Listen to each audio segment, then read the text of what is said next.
اچھا سر، اب کنفیوژن پہ دوبارہ آئیں گے ایک دفعہ. اب ہم نے بات کر لیا اقامت دین کی کہ ہم نے یہ کام کرنا ہے اور کیسے کرنا ہے وہ بھی آپ نے بتا دیا. لیکن آج کے دور میں جب ہم یونیورسٹیز کو دیکھتے ہیں خاص طور پہ، یا ویسے اپنے معاشرے کو دیکھتے ہیں، تو یہاں پر کافی آرگنائزیشنز ہیں جو یہ کام کر رہی ہیں. ان میں سے کچھ ہیں جو ڈیموکریسی کو ایکسیپٹ کرتی ہیں کہ اس تھرو ہم نے کام کرنا ہے، جیسے جماعت اسلامی ہے اور 1 2 3 اور بھی ہیں. اور کچھ ایسی ہیں جو کہتی ہیں کہ نہیں، خلافت ٹھیک ہے. اور اس میں تنظیم اسلامی بھی ہے، انہوں نے بھی اپنا ایک بات کی مکمل، اور کئی ایسی ہیں جو پاکستان میں بین بھی ہیں. ٹھیک ہے. تو جو عام اسٹوڈنٹ ہے وہ کنفیوز ہو جاتا ہے. وہ دیکھ رہا ہوتا ہے کہ جس کو نہیں پتہ چیزوں کا، کہ آیا کہ ڈائریکٹ خلافت کی بات میں نے کرنی ہے، ٹھیک ہے، اور میں نے اس طریقے سے کام کرنا ہے، یا میں نے ڈیموکریسی کے تھرو آ کے سسٹم کو میں نے چیلنج کرنا ہے اور چینج کرنا ہے. ٹھیک ہے. تو اس چیز میں جو ایک عام اسٹوڈنٹ ہے وہ کس نظر سے دیکھے، آیا کہ یہ والی پارٹی یا یہ والی جماعت کو میں کمپیئر کروں سیرت سے، یہ سیرت کے زیادہ نزدیک ہے، اگر وہ نزدیک ہے تو میں اس والی پارٹی کے ساتھ چلوں گا. قرآن ہے، سیرت ہے، حدیث ہے، جس چیز کے وہ زیادہ نزدیک، یا میں انڈیویجول بیس پہ ہی چلتا رہوں گا. اور انڈیویجول بیس پہ آپ کو پتہ ہے پھر کچھ بھی نہیں ہوتا، ایک بندہ مسجد تک ہی محدود رہ جاتا ہے اگر اس کی آگے کی سوچ نہیں ہے. یہ بہت بڑی ایک کنفیوژن پیدا کرتی ہے ہماری سوسائٹی میں. Look, diversification doesn't necessarily mean confusion. سب کو سنیں. میں پاکستان پولیمکس جو ہمارا چینل ہے اس کے اوپر زیادہ ہم پوڈ کاسٹ کرتے ہیں، اس کے اوپر پاکستان ایک اقامت دین سیریز موجود ہے جس میں خالد محمود عباسی صاحب بھی ہیں، شجاع الدین شیخ صاحب بھی ہیں، ساحل ادیم صاحب بھی ہیں. ابھی ہم نے حافظ صاحب کا وقت بس ہو گیا ہے. حافظ نعیم الرحمان صاحب. جی اچھا. بس وہ کبھی بیچ میں کوئی نہ کوئی ایسا ایشو آ جاتا ہے کہ کبھی ادھر میں اویلیبل نہیں ہوتا، کبھی وہ نہیں ہوتے، انفیکٹ زیادہ وہ نہیں ہوتے. پر in any case in principle ہمارا ایگریمنٹ ہے کہ ان کا بھی ویوز میں آ جائے گا، میرا بھی آ جائے گا. تو سارا اکٹھا اس لیے کر رہے ہیں کہ جو بھی سمجھنا چاہتا ہے نا بہتر ماڈل، اس کو وہ ایک گلدستے کے طور پہ مل جائے. صحیح ہے. تو اس میں ہم میں سے کسی ایک کا ویو ٹھیک ہوگا اور ایک سنتھسس ہو سکتا ہے 2 3 ویوز کو ملا کے. تو اس کا مقصد یہی ہے کہ وہ ایجوکیشن ساری ایک جگہ پہ اکٹھی ہو جائے. تو دیکھنا ہمارے پاس اب یہ سہولت تو نہیں ہے کہ ہم رسول اللہ صلی اللہ علیہ وسلم کے پاس جا کے ان سے پوچھیں، لیکن سیرت موجود ہے. شور. لیکن یہ چیز ذہن میں رکھیں کہ ہم جس چیز کے لیے کوشش کر رہے ہیں نا وہ خلافت نہیں ہے. مسلمانوں پہ خلافت فرض نہیں ہے، مسلمانوں پہ شریعت فرض ہے. خلافت بیسٹ گارجین ہو سکتا ہے شریعت کا. صحیح. لیکن ایز لانگ ایز شریعت کا نظام ہے تو اوپر آپ کے بادشاہ بھی ہے جس کو لوگوں نے ایکسیپٹ کیا. کوئی اسلامک نظام حیات کیا ہے جو سلطنت نظام عثمانیہ کا سیاست دور. ہے. صحیح ہے. سیاست اسلام کی کس چیز پہ ہے؟ حکم اسلام کا ہوگا اور حکمران عوام کے کنسنٹ سے ہوگا. پرنسپل یہ 2 چیزیں ہیں. اب لوگوں کے کنسنٹ کی مینیفیسٹیشن کیا ہے کہ ان کے قبائل کے سردار جا کے بیعت کراتے ہیں یا 1 مین 1 ووٹ ہے، وہ ساری ڈفرینٹ وقت کے ساتھ چینج ہوتی ہیں، وہ عرف میں آتی ہیں جو کہ شریعت کا بڑا اہم حصہ ہے. کہ مسلمان اپنے دور سے آؤٹ آف ڈیٹ نہیں ہو سکتا. عرف کے کانسیپٹ کے تحت بالکل آپ ووٹ دے سکتے ہیں. 1 person 1 vote is absolutely not a problem. اچھا. ایون لبرل ڈیموکریسی میں بھی آپ کو میں ایک اور بات بتاؤں کہ لبرل ڈیموکریسی کے اندر بھی ووٹ کی ویٹیج چینج ہو سکتی ہے. کہ جان لاک وغیرہ کو پڑھیں تو اس چیز کے حق میں تھے. کیونکہ میں بات میں اس لیے کہہ رہا ہوں کہ عام طور پہ کہتے ہیں کہ یار ایک پڑھا لکھا آدمی، قرآن جو کہتا ہے کہ یہ برابر نہیں ہو سکتے نا، تو پھر کیسے ہو سکتا ہے کہ ووٹ. حالانکہ قرآن نے اس معاملے میں نہیں کہا، قرآن نے ایکسپرٹ معاملات میں کہا ہے. کیونکہ جب عام پاکستانی کی بات آئے گی تو پڑھے لکھے کا بل زیادہ آ رہا ہے تو اس کو بھی تکلیف ہو رہی ہے، ان پڑھ کا بل زیادہ آ رہا ہے اس کو بھی ہو رہی ہے، اس کو بھی ہو رہی ہے. تو شریعت تو دونوں کے لیے ایک مہنگائی کو ختم کرنے کی بات کرتی ہے نا. لیکن نیور دی لیس آپ یہ کر سکتے ہیں کہ آپ ووٹ کی پاور بڑھا دیں. ایک پڑھا لکھا آدمی ہے اگر کہ اس کے ووٹ کو آپ 2 کاؤنٹ کریں. یہ ویسٹ میں تجربے ہو چکے ہیں. اچھا. ابھی نہیں کوئی تجربہ چل ابھی رہا ہے؟ نہیں چل رہا. شروع میں تھا یہ. تو آپ یہ بیسکلی یہ کر دیں، یہ کوئی دقت کی بات نہیں ہے as long as 1 form of consent is apparent.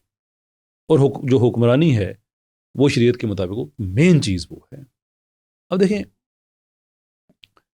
احادیث کو اکٹھا کریں تو ہمیں کیا پتہ چلتا ہے.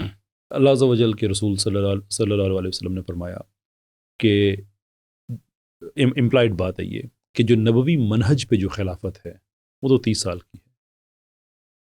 یہ بات تو آپ نے سنی ہے. صحیح ہے، میں نے سنی ہے بالکل. ٹھیک. ڈز اٹ مین کہ 30 سال کے بعد شریعت سسپینڈ ہو جائے گی؟ ملوکیت کا دور شروع. شریعت سسپینڈ نہیں ہوگی. ہاں بالکل. ہم نے یہ بھی سنی ہے کہ جو امام مہدی کے حوالے سے احادیث ہیں نبی صلی اللہ علیہ وسلم نے یہ بھی فرمایا کہ یا ایٹ لیسٹ امپلائڈ مطلب کہ ان کی جو خلافت ہوگی وہ پھر نبوی منہج پہ ہوگی. ان بٹوین ہم نے دیکھا کہ اوکیجنلی بڑی اچھی خلافتیں بھی ہمیں نظر آتی ہیں. حضرت عمر بن عبدالعزیز مثال کے طور پہ بڑی اچھی نظر آتی ہیں. تو اب ہم یہ اسیوم کریں ایک منٹ کے لیے کہ وہ نبوی منہج کی جو خلافت ہے یا وہ خلافت جو کہ جس کو پروفیسائز کیا گیا ہے وہ اینڈ آف ٹائمز میں آنی ہے. صحیح. تو ان دا مین ٹائم کیا پھر شراب پینا شروع کر دیں ہم کہ جب وہ خلافت آئے گی تو پھر شریعت بھی آ جائے گی. یہ نمازیں سسپینڈ ہو گئی ہیں. صحیح صحیح. بھائی اسلام میں خلافت نہیں ہے فرض. بھائی اسلام میں شریعت فرض ہے. حکمران کون ہے اوپر آپ کے, اس کو آپ وزیر اعظم کہیں, خلیفہ کہیں, بادشاہ کہیں, ایز لانگ ایز لوگوں کا کنسنٹ ہے دیٹس پرفیکٹلی فائن, اور وہ شریعت کو ایگزیکیوٹ کر رہا ہے. ٹھیک ٹھیک. اصل چیز یہ ہے. باقی ہمارے پاکستان میں جو لوگ سمجھتے ہیں کہ صرف خلافت ہی آنی چاہیے, they have to make a case for it کہ کیوں آنی چاہیے, اور اس میں ظالم لوگ وہ ہیں جو خلافت کو خروج کے ذریعے لے کے آنا چاہتے ہیں. آپ ایک غیر اسلامی کام کر کے اسلام کیسے لے کے آ سکتے ہیں؟ صحیح. خروج کوئی ذاتی خواہش کی بات ہے, اسلام اس کی کنڈیشنز طے کرتا ہے نا کہ آپ کب کر سکتے ہیں, کب نہیں کر سکتے. کب نہیں کر سکتے. تو اس پاکستان میں تو کنڈیشنز ہی نہیں ہیں. یہ کیوں لوگوں کو لے کے جانا چاہتے ہیں ظلم کی طرف, کیوں لوگوں کو لے کے جانا چاہتے ہیں یہ بلوے کی طرف اور فساد کی طرف؟ اس لیے میں یہ سمجھتا ہوں کہ ہمارے پاس بڑی نعمت ہے کہ لوگوں کے پاس یہ حق ہے کہ وہ ووٹ ڈال سکیں. People should make use of it. اچھا سر ٹھیک ہے, آپ نے بتا دیا. اب ایک دفعہ ان والے این جی اوز کی طرف آئیں جو کہ خلافت کی ڈائریکٹ بات کر رہی ہیں. اس میں تنظیم اسلامی بھی ہے اور بھی ایک دو آگیں. اچھا ایک اچھا سوری, یہ تنظیم اسلامی والی بیچ میں بات رہ گئی تھی. جی جی. میری ان باتوں سے بالکل آپ یہ مطلب نہ سمجھیں کہ میں خلافت کے خلاف ہوں. میں آپ سے یہ کہتا ہوں کہ خلافت بھی اس وقت آئے گی نا تو وہ بھی جمہوری طریقے سے آئے گی. صحیح, میں سمجھ گیا ہوں آپ کی بات. یا پولیٹیکل پارٹی کو بنائے نا ایسی جو اپنا مینڈیٹ لوگوں کے سامنے رکھے کہ ہم الیکشن جیت کے 100 دنوں کے اندر اندر پاکستان کا کانسٹیٹیوشن چینج کریں گے, جوڈیشری ہماری جو ہوگی ہم یہ 5 سال کے بعد الیکشن ختم کریں گے, یہ کریں گے, وہ کریں گے, بڑا جو بھی ہے آپ کا جوڈیشری ساری ہماری ایسے اسلامی ہوگی, وہ بھی لوگوں کی مرضی سے آئے گی. اگر لوگوں کی مرضی کے خلاف آتی ہے تو پہلا ہی اسلامی قانون آپ نے توڑ دیا نا کہ لوگوں پہ حکومت جو آ رہی ہے ان کی مرضی کے خلاف آ رہی ہے. فور دیٹ ریزن میں بالکل تنظیم اسلامی جو بھی پاکستان میں بات کرتا ہے کہ خلافت ہونی چاہیے, اوبیسلی ایز اے مسلم ہمارا ایک اسپریچول ڈی این اے ہے, پریفرنس تو سب کا وہی ہوگا, but what are the means to bring it about؟ بالکل. مجھے ڈیموکریسی کے علاوہ کوئی نظر نہیں آتا. ٹھیک ہے, وہ کویشچن کلیئر ہو گیا. مطلب میں ایک ایسی آرگنائزیشن کی بات کر رہا تھا جو پرامن جدوجہد کرنا چاہتے ہیں خلافت کے لیے ہتھیار اٹھائے بغیر. ٹھیک ہے, اور وہ پاکستان میں بین ہے, آپ سمجھ گئے ہوں گے. اور پھر کون؟ حزب التحریر. لوک میں اصل میں ان کا بہت زیادہ ڈسا ہوا ہوں. اچھا. کیونکہ میں بھی یو کے سے آیا تھا, میں بھی اسلامی سسٹم کی بات کر رہا تھا, تو مجھے بھی سمجھ لیا گیا کہ میں بھی شاید اسی سسٹم سے تعلق ہے.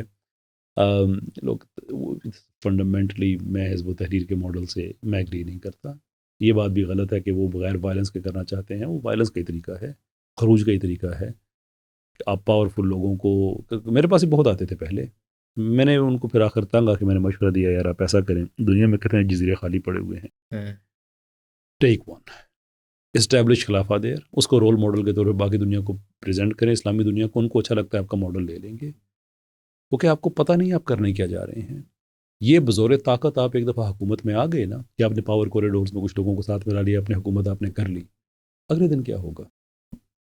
صحیح ہے, ساری دنیا آپ کا شٹر بند کرے گی, ٹریڈز ختم ہوگی, جو ڈیولپمنٹ ہوئی ہے وہ انڈو ہونا شروع ہوگی, ملک کے اندر بلوا فساد ہونا شروع ہوگا. اس لیے جب باہر سے آپ کا کاروباری دنیا آپ کچھ نہیں کر رہے ہیں, ملک کے اندر جب تنخواہیں دینے کے پیسے بھی نہ بچے نا, تو پھر وائلنس ایک انیویٹیبل کانسیکوینس ہوتا ہے. اس کا ہوگا کیا کہ آپ وہ وائلنس وغیرہ سٹارٹ ہوگا, لوگ اونے پونے داموں اپنی املاک پراپرٹیز بیچ کے سیف علاقوں کی طرف جائیں گے, کچھ عرصے میں وائلنس وہاں پہ پہنچے گا, وہ وہاں پہ جائیں گے, وہاں پہ اس سارے ٹائم میں ٹیک اے گیس کہ آپ کی پراپرٹی کون خرید رہا ہوگا, وہی جو اس سارے وائلنس کے بعد آپ کے نئے مالک بنیں گے. صحیح, اور وہ تھوڑے سے لوگ ہوں گے. یہ ہسٹوریکل پیٹرن یہ ایسے ہی چلتا ہے. تو آپ زیرو سے پاکستان کو آپ سٹارٹ کریں گے. میرے پاس تو ان کے وہ مجھے بڑے بعد میں پتہ چلا کہ وہ سسٹم کے تھے کہ اچھا یعنی کہ ہمیں یہ بھی سوچنا ہوگا. Have you gone mad? Do you think کہ آپ ایک دنیا کے اہم ملک پہ کوئی نیوکلیر پاور ہے, آپ نے جا کے زبردستی قبضہ کر لیا, غیر اسلامی طریقے سے، امپورٹنٹ پارٹ، غیر اسلامی طریقے سے آپ نے اس پہ قبضہ کر لیا، اگلے دن آپ کیا کریں گے؟ باقی دنیا کو آنکھیں دکھائیں گے؟ ایسے ایک صاحب ہیں، ان سے میں نے کہا کہ وہ بھی اس چیز کے بڑے حق میں تھے، میں نے کہا ٹھیک ہے آپ بن گئے وزیر اعظم پاکستان کے، جن اب ہم چل رہے ہیں پین اسلامزم کی طرف، آگے کیا کریں گے؟ کہنے لگے میں افغانستان سے کہوں گا ہمارے ساتھ مل جاؤ، and I asked him give me one reason کہ آپ کی بات مان جائیں گے، and he had no answer. مطلب یہ ایک عجیب ڈیلوژن جو ہوتی ہے نا، صحیح، کہ جو پریکٹیکل کرنے والا کام ہے وہ نہیں کرنا، مطلب کہ جو نہ ہونے والا ہے اس کے لیے ذہنی طور پہ خود کو مطمئن کرنا کہ میں کوئی بڑی چیز اچیو کرنا چاہ رہا ہوں، بس یہ مجھے کرنے نہیں دیتے، وہ ایک ذہنی عیاشی ہے. یہ مشکل رستہ ہے جو میں بتا رہا ہوں، کنونس کرنا، لوگوں کو ایجوکیٹ کرنا کہ کس طرح سے آپ پاکستان میں اسلام کو ریکلیم کر سکتے ہیں through democracy, through education. This is the hard work but this actually gives us results. وہ تو ایک ٹوٹل ہی ایک نان رنر ہے. اچھا، تنظیم اسلامی بھی تو یہی کہتی ہے کیا کہ اتنے لوگ اکٹھے کریں گے 2 لاکھ 4 لاکھ اس آئیڈیالوجی کے، اور اسٹیٹ کے آگے آ کے سڑکوں پہ نکلیں گے. ایکچولی دیٹس رانگ، وہ نہیں کہتی ہے ایسی. میں نے ان سے پوچھا، ڈاکٹر صاحب تو یہ کہتے تھے، ان کے بیان بھی ہیں ایسے. ان کو مس کوٹ کیا گیا ہے، میں بھی یہ سمجھتا تھا. میں نے تو ڈاکٹر صاحب کے بیان سنے ہیں، تو میں تو میں وہاں عرض سے کر رہا ہوں کہ یہ واقعہ کیا ہوا، اس کے اوریجنز کیا تھے. دیکھیں ڈاکٹر صاحب کا یہ آئیڈیا تھا کہ ہم کوئی 2 لاکھ ایسے انیبل لوگ کریں پروڈیوس جو کہ سسٹم کو اچھے طریقے سے چلا سکیں. صحیح. کوئی جرنلسٹ تھے، کوئی اسٹوڈنٹ تھے، کوئی بھی تھے، انہوں نے کسی جگہ پوچھا کہ اچھا یہ جو آپ کرنا چاہتے ہیں یہ کب شروع کریں گے، یعنی کہ لوگوں اسلامی حکومت کی طرف جو آپ کا جو ایک پریکٹیکل. تو انہوں نے کہا جب ہمارے پاس 2 لاکھ لوگ اکٹھے ہوں. اینڈ سم ہاؤ وہاں سے یہ نوشن ڈیولپ ہوگا کہ جب ان کے پاس 2 لاکھ اکٹھے ہوں گے تو یہ زبردستی طاقت کریں گے. یہ ان کا آئیڈیالوجی نہیں ہے بھائی. لیکن یہ تو انہوں نے کہا کہ سڑکوں پہ نکلیں گے، گھراؤ کریں گے، اداروں کا گھراؤ ہوگا، اسمبلیوں کا ہوگا، یہ انہوں نے بات کی. لک، آپ آئیڈیاز ہمیشہ ایوولو ہوا کرتے ہیں. آپ کا ایک کانسٹیٹیوشنل رائٹ ہے نا. پولیٹیکل پارٹیز کا جلاؤ گھراؤ نہیں کرتی ہیں، کیا ڈیمونسٹریشن نہیں کرتی ہیں بالکل. تو ملک کے اندر اگر آپ سمجھتے ہیں کہ غیر اسلامی بات ہو رہی ہے اور اس کے لیے آپ سڑک پہ نکلتے ہیں، وہ آپ کا ایک آئینی حق ہے. اچھا، وہ ایک پولیٹیکل ایجیٹیشن ہے، وہ ایک اور.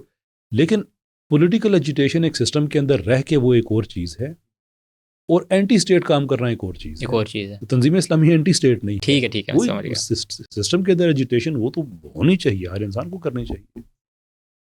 مطلب کہ نچوڑ یہ ہے کہ ہم ڈیموکریسی کی طرف ہی اس پروسیس کی طرف بڑھ سکتے ہیں. I am happy to be corrected on that. لیکن میری یہ mid-40s میں جتنی مجھے سمجھ آئی ہے، آئی سی دس از دا بیسٹ وے.